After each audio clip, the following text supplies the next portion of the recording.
புலவனே வால் பிடிக்கும் குலம் என் குலம் ஆணி பிடிக்கும் குலம் உன் குலம் ஒரு ஒச்ச பயலுக்கா என் மகள்னு குலோத்துங்கன் கேட்டதுமே கம்பருடைய இதயத்துல வாட்களும் மாணிகளும் சரமாரியா பாஞ்சிச்சு. அதே நேரத்துல மகள் மீது கொண்ட பாசத்தால சோழ மகாராணி அங்கையர் கண்ணி அமராவதிய அம்பிகாபதியோட தப்ப விடுறாங்க. அம்பிகாபதி அமராவதி காவிரியோட வடதேசம் ஓரங்கள் நாட்டுக்கு பயணமாகிறாரு கம்பர்.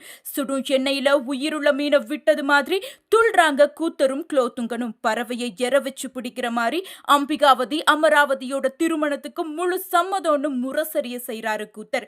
ஒரே ஒரு நிபந்தனை, அந்த நிபந்தனை தான் 100 தமிழ் கவி பாடல்களை சிற்றின்பம் கலக்காம பாடணுங்கிறது. அம்பிகாபதி பாடினாரா இல்லையாங்கிற வரலாறு நிச்சயமா கேட்கிற உங்களுக்கு தெரிஞ்சிருக்கும். 100 பாடல்களை பாடல தமிழ அவமானப்படுத்திட்டாருன்னு சொல்லி அம்பிகாபதிய கொலைக்களத்துல இரையாக்குறாங்க. ரத்தம் பார்த்து அடித்த நொடியே உயிரை விட்டாங்க அமராவதி.